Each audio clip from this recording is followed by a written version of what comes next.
फिलसारा 4 नवेम्बर विप्लव दिवस रक्षावै तिनी नवेम्बर तालनि चेसनि सालमारि तांगसाल आगरतला टाउन हल नग काशा पान्दा खलाइजाखा सीपीआईएम हास्ते कमिटिनि लुआजि मुंबाइ असालक गोबांमा सामुं तांनाय हायाकेबा वार्कार रकनि मानथाय सपेनो तयै ककलाम सालायखा आरो मानजागैखा साकबाय थां एलपि जितेन्द्र चौधरी खबै गुबुनि जुदा जुदा आदंग्र থেকে খুব গুরুত্বপূর্ণ এবং সুন্দর ব্যাখ্যা সহ আজকের এই দিনের তথা কেন আমরা এই রুশ বিপ্লবের বার্ষিকী আমরা উদযাপন করি তার ব্যাখ্যা শুনেছেন। আমি শেষ বক্তা হিসাবে একদিক থেকে যেমন হয়তো আমি কিছু কিছু ভেবে এসেছি বলবো, আগের বক্তারা বলে ফেলেছেন, আবার আরেক দিক থেকে শেষ বক্তা হিসাবে অনেক সুবিধেও, অর্থাৎ অনেক কথাই আমার বলার আর প্রয়োজন নেই, এগুলো আমি একটু টাচ করেই আমি বলতে পারবো। তো সেদিক থেকে যদি বলি যে এই নভেম্বর বিপ্লব বার্ষিকী বা এরকম কোনো দিবস যখন আমরা উদযাপন করি, এটা আজকে শুধু না, সেই 1917 সালের পর আজকে 108 বছর পরে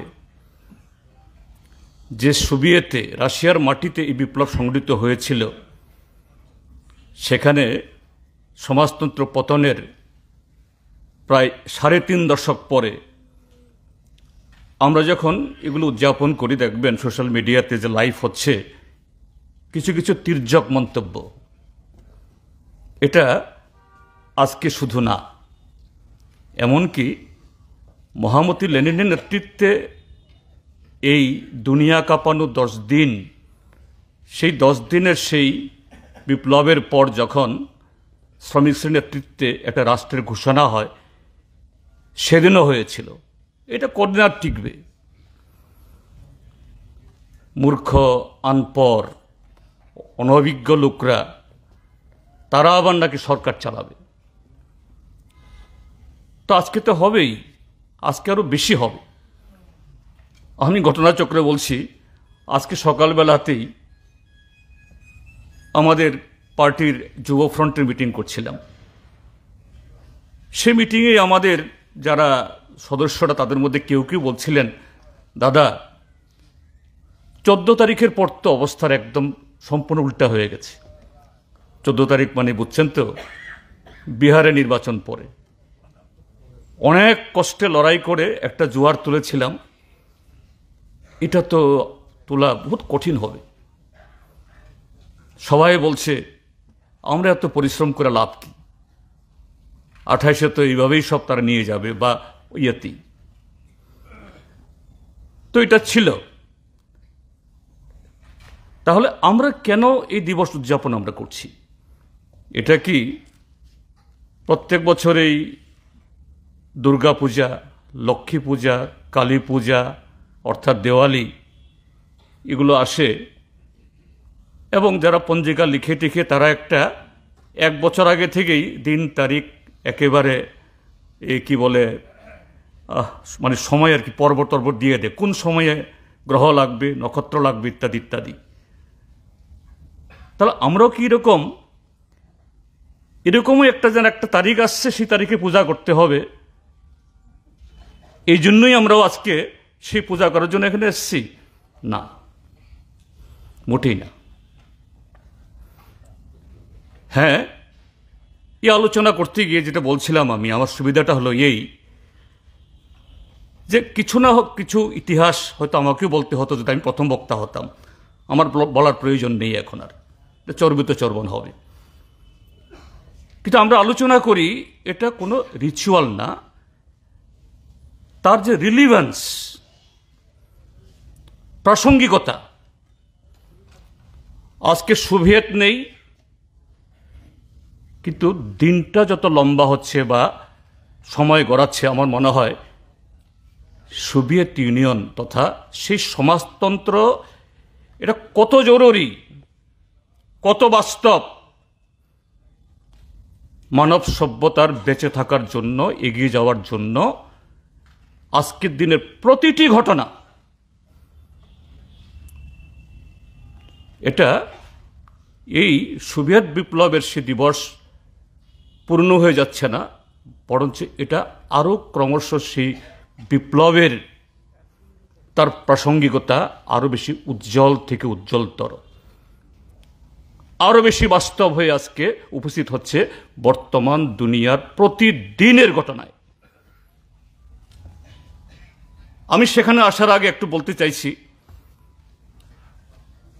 এই সমাজতান্ত্রিক সমাজ ব্যবস্থা তৈরি হওয়ার পর এই পৃথিবীর মানব সভ্যতার ইতিহাসের যে এই বিপ্লব কতটুকু প্রত্যক্ষ এবং পরোক্ষ তার প্রভাব তৈরি করেছিল, তৈরি এখনো আছে এবং চলতে থাকবে, সেটা কি? কার্ল মার্কস, ফ্রেডরিক এঙ্গেলস তারা এই বিপ্লবের তত্ত্ব আবিষ্কার করেছিল। অর্থাৎ এই সমাজ ব্যবস্থা ভেঙে শুধু ব্যাখ্যা করা না, নতুন সমাজ ব্যবস্থা তৈরি করতে হবে। তো সেদিক থেকে 17 সালের পর যদি আমরা কিছু ঘটনা দেখি, কমরেড রতন কিছু বলেছে যে বিপ্লব সাধন করার পর লেনিন অনেকগুলো ডিক্রি জারি করেছিলেন, যে গণতন্ত্র বা পুঁজিবাদ বলেছিল এটা টিকবে না বেশি দিন, কিন্তু তারাও অবাক হয়েছে নারী, তারা ভেবেছিল এটা বোধহয় পৃথিবীর ইতিহাসে আরো অনেক বিপ্লব হয়েছে, তার মধ্যে উল্লেখযোগ্য বিপ্লব যেমন যেটাকে বলা হয় ব্রিটেনের রাজাদের বিরুদ্ধে প্রজাদের বিদ্রোহ, যেখানে রাজাকে সিংহাসন থেকে দড়ি বেঁধে নামিয়েছিল, চুক্তি হয়েছিল, যে চুক্তির নাম হলো বিখ্যাত ঐতিহাসিক নাম মাগনা কার্তা। সেটা কি? রাজাকেও নিয়ম মানতে হবে, শুধু প্রজা না। রাজা বলেই সে স্বেচ্ছাচারিতা করবে এটা হবে না। দ্বাদশ খ্রিস্টাব্দের শুরুর দিকে। কিন্তু তারপরেও আরো প্রায় 450 বছর পরে সেই ব্রিটেনেই আবার সেখানে বিদ্রোহ হয়। সেই বিদ্রোহে রাজা চার্লস ওয়ানকে প্রজারা মেরেই ফেলেন। হ্যাঁ, এতে এক রাজা মৃত্যু হয়েছে, আরেক রাজা এসছে। তারপর 16 শতকের মাঝামাঝিতে ফরাসি বিপ্লব, আমি পেরি কমিউন বলছি না, এটা বুর্জোয়া বিপ্লব। তারপর 16 শতাব্দীর প্রায় শেষ দিকে আমেরিকার জর্জ ওয়াশিংটনের নেতৃত্বে স্বাধীনতা ঘোষণা। ক্রমে ক্রমে এসছে 1871 সেই পেরি কমিউন বা পৃথিবীর প্রথম শ্রমিকদের নেতৃত্বে একটা ব্যবস্থা তৈরি করার চেষ্টা, যা মাত্র 73 দিন টিকেছে এবং বুর্জোয়ারা নির্মমভাবে এটাকে দমন করেছে। তারপরে 1905-এর সেই প্রথম রুশ বিপ্লব, এটাকে বলা যায় 1917 ইংরেজির জন্য ড্রেস রিহার্সাল। 1905-এর যদি সেই অভিজ্ঞতা না হতো, তাহলে 1917 ইংরেজিতে বিপ্লব এত সহজতর হতো কিনা সন্দেহ ছিল। আপনারা জানেন 1905-এর পর 14-15 সালে প্রথম বিশ্বযুদ্ধ। সেই সময়তেও এই রুশ কমিউনিস্ট পার্টি হিসেবে তৈরি হয়নি, বলশেভিক মেনশেভিক নামে বিভক্ত ছিল। তাদের মধ্যে একটা প্রশ্ন উঠেছিল যে না, এই প্রথম বিশ্বযুদ্ধে আমরা ঢুকে যাই। লেনিন তাকে বলেছে সবুর করো, এই যুদ্ধ আমাদের যুদ্ধ না, এটা তো সাম্রাজ্যবাদের, এরা নানা ভূখণ্ড দখলের লড়াই, এটা আমাদের কোনো স্বার্থ নেই। আমাদের বিপ্লব এই বিপ্লব না, আমাদের বিপ্লব হবে শ্রমিকের নেতৃত্বে পুরো ক্ষমতা তার হাতে নিয়ন্ত্রণে আসার জন্য, যেটা 17 সালে হয়েছে। এবং সেই বিপ্লব সাধিত করার পর যে ডিক্রিগুলো দিয়েছেন, কি ডিক্রি? যে